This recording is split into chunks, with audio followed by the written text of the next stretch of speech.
Hi, in this video we're going to learn more about functions in Carol.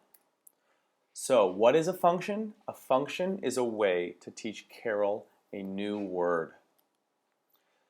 So why should we use functions? Well, functions allow us to break down our program into smaller parts and make the program easier to understand. Using functions is a key element in having good programming style. So functions, what do they look like? Well, you have the function keyword, then you have the name of your function, open paren, close paren, and then inside the curly braces is your code, the instructions for that function. But you would never call it something like my function. You would call it something where the name describes what the function does. Here, function build pyramid. You could figure out from that name that this function would build a pyramid. You have to give your functions good names.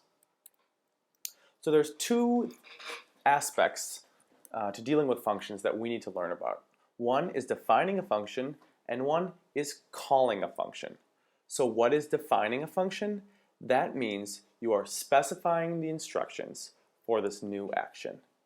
Calling a function is actually causing that action to happen. So let's take a look at a specific example. But first, let's look at the rules for defining a function. So the name should start with a letter and cannot have any spaces. The name should describe what that function does, and then the code in that function goes between the open and close curly braces, and that's the function body. So if we're going to define turnaround, we write function turnaround, open parens, close parens, open curly brace, and then the instructions that tell Carol how to turn around. So turn left, then close curly brace.